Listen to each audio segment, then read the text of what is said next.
दीपक भाई नमस्कार। नमस्कार नमस्कार सर। दीपक भाई आप हमारे यहाँ ट्रेनिंग में आए, बहुत अच्छा लगा। आपका परिचय दे दें अपने किसान भाइयों के लिए, और बहुत नट शेल में आपका यहाँ आने की जो प्रेरणा आपको मिली वो किस वजह से, और क्या आपके आगे थोड़ी फ्यूचर की प्लानिंग है, बताएं। जी। अ, आज जो पहले मैं अपना परिचय दे दूं। जी मेरा नाम दीपक माथुर है। मैं अभी वर्तमान में भोपाल रहता हूं, जी।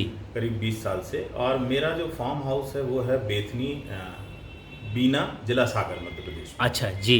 और जुड़ने का कारण ये है कि आपके जो वीडियोस देखे थे हमने, जी बहुत सारे वीडियोस, उनको देख के आपसे एक जुड़ाव बना।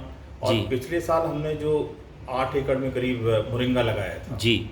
अब हम उसको और बड़े स्तर पे करना चाह रहे हैं। करीब उसको 5 एकड़ और बढ़ाना चाह रहे हैं। बढ़िया बढ़िया। तो उस स्तर पे आज चूंकि वो ट्रेनिंग प्रोग्राम के अलावा वो सब बातें नहीं समझी जा सकती थी, जी तो हमने डिसाइड किया कि आपसे, आपके साथ एक लंबा समय किस तरह व्यतीत हो सकता है कि अपने पूरे क्वेश्चन हम आपके सामने रखें जी और उसमें समझें कि लीफ कल्टीवेशन भी एक अच्छा पार्ट है, उसको हम कैसे कर सकते हैं। जी जी और दूसरा कि अगर हम किसी दूसरी वैरायटी पे जाते हैं तो हम क्यों जाएं, किस तरह से। जी जी तो एक सोच हमारी ये थी जी कि इस प्रशिक्षण को लेने का, इस ट्रेनिंग को लेने का सोच हमारा ये था कि हम ये करें। और जी वर्तमान में अभी जो भोपाल में हैं, जी। बहुत सारे ऐसे साथी जुड़ रहे हैं जो ऑर्गेनिक कल्टीवेशन की बात करते हैं। अच्छा। और हर्ष सक्सेना जी, आप जो है ऑर्गेनिक किसानों को मोटिवेट करते आ रहे हैं। मैं देखता हूँ आपके वीडियोस हों, आपकी मीटिंग्स हों, आपके ट्रेनिंग प्रोग्राम्स हों, जी तो ये समाज के लिए बहुत बड़ा एक दायित्व है कि आप ऑर्गेनिक की तरफ लोगों को मोटिवेट कर रहे हैं। जी। तो मेरा भी सोच ये है कि ऑर्गेनिक की तरफ मैं सोचता हूँ कि ये जो जहर रूपी हम खा रहे हैं उसको सही कैसे बात रोक सकते हैं। सही बात है। तो उसके लिए मैंने सोचा कि मैं एक एक बात बड़ी गहराई से समझूं। हाँ हाँ। और आपने इन पिछले 5-6 घंटों में जी जितने सारगर्भित तरीके से समझाया है, मैं जी समझता हूँ कि बहुत कुछ है। आपके 30 साल का अनुभव तो 5 घंटों में नहीं लिया जा सकता, जी लेकिन मुझे अपना काम शुरू करने के लिए बहुत सारी जानकारी ऐसी है जी जो मैं जी। कर सकता हूँ। चलिए, बहुत बढ़िया। और वही 4-5 घंटे में आपको ट्रेनिंग कैसी लगी? मतलब जो तरीका था वो किस तरह का था? किस तरह, मतलब ग्रास्पिंग कैसी थी? क्या थोड़ा सा उसका भी आइडिया दे दें। जी। आपका ट्रेनिंग का तरीका काफ़ी अच्छा था, क्योंकि विजुअलाइजेशन तरीके से आपने समझाया। पूरा एक मैप, हर पार्ट आपने बहुत गहराई से और मैप के माध्यम से समझाया, ताकि किसी को भी आंकड़े, फिगर जो है ना समझ में आए।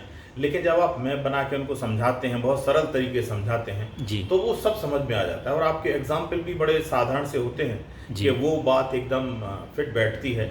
और आपके जो अनुभव हैं पूरे देश में, जहाँ जहाँ आपका कंसल्टेंसी है और आपकी विजिट होती है, आपने वो एग्जाम्पल भी बहुत सारे दिए। उन किसान साथियों के बारे में चर्चा की आपने कि कहाँ किस तरह से नुकसान हुआ, किन गलतियों के कारण नुकसान हुआ, और कौन कौन सी सजगता बरतनी चाहिए। जी। आपने पूरा उन स्टोरी के माध्यम से भी हमें समझाया कि किस तरह से हम सजगता बरत सकते हैं और सफल हो सकते हैं। चलिए, बहुत अच्छा लगा दीपक भाई, धन्यवाद बहुत बहुत बहुत आपकी बहुत इस मीटिंग धन्यवाद। के लिए। और अपन बिल्कुल इसी तरह मिलजुल के काम करेंगे और आगे बढ़ेंगे, और जैविक वाला जो अपना सबसे पहला मिशन है उस चीज़ को अपन आगे बढ़ाएंगे। निश्चित तौर पे हम जुड़े रहेंगे आपसे। मोरिंगा जो बड़े स्तर पे हम करना चाहते हैं, किसानों को जोड़ के करना चाहते हैं, जी और उनको मार्गदर्शन जो है, उनको उत्पादन का मार्गदर्शन आपका रहे। और चूंकि हम तो यही चाहते हैं कि पारंपरिक खेती की जगह लोग नए कल्टीवेशन में आए, नई फसलों के। तो ये मोरिंगा एक ऐसी फसल है जो 6 महीने में दे सकती है। आपने बहुत सही गहराई बात। समझा। और जी किसानों से एक बात और कहना चाहते हैं कि जी आपको जो भी कार्य करना है इससे जुड़ा हुआ, जी अगर आप विधिवत प्रशिक्षण नहीं लेते हैं तो आप जो है समय भी खराब कर रहे हैं और अंदाजे में चल रहे हैं। बिल्कुल सही तो बात है। अगर आप बिना प्रशिक्षण के कुछ भी कर रहे हैं तो आपको रिजल्ट भी ऐसे ही अंदाजे के आएंगे। अगर आप चाहते हैं कि विधिवत रिजल्ट आए, क्योंकि मैंने समझा ये सब जी आज, तो वो लगा कि प्रशिक्षण बहुत ज़्यादा ज़रूरी है। तो आप लोग समझें और ज़रूर ट्रेनिंग ज़रूर लें, फिर उसके बाद करें तो आपको सफलता के मापदंड समझ आएंगे। जी जी जी। धन्यवाद आपको, बहुत धन्यवाद दीपक भाई, बहुत बहुत धन्यवाद। धन्यवाद। Thank you ji.